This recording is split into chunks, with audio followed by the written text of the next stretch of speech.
Hello hello hello, बोलो बोलो सरस्वती मैया की, बोलो बोलो धरती मैया की, हमारे संत समाज की, बोलो बोलो गंगा मैया की, बजरंग बली की, ओम पते पते हर हर महादेव। देखो जा, हम लोग राम भवन चौहान कॉमेडी चिरकुट बाबा जिला गाजीपुर की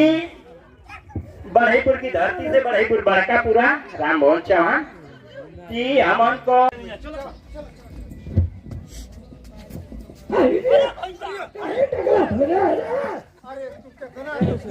कितना लाइट मारता भैया ये तो हमें तो नहीं नहीं के देखे। तो हट हमन के साइड करी देखी जा। हां जा देखिए करे के बा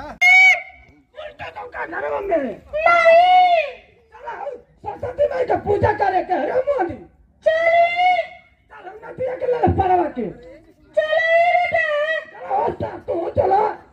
अरे महुआ तवे अरे चले बाजी आज काहे डाले दे तनी आई का रे माई चार पांच को कुत्ता पल्ले भुकवाई हमके वो तो बिल्ला हम तो वे का दे मोनिया का करे ए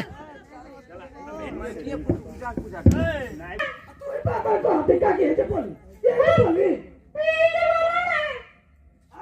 तो देखो सुता भैया अब ला चालू करे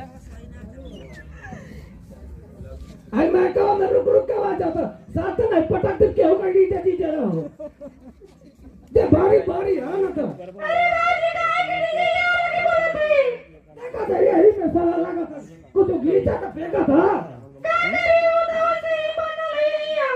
अच्छा है बहुत करे बोला था यही अरे वो करे ना बोले तो फिर कैसे सुनाई अरे तो को आना ने मोटाई हुई थी ये मोटाई नहीं नदी अरे हां बाबा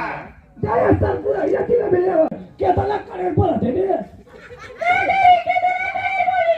तर माई का खैले रहे कि कनवा मसूल का दिखा रे पूछी जा का ए गदा तू नहीं तू सट तड़े हमके झक छोरता ले कर दो हम लाइट बारी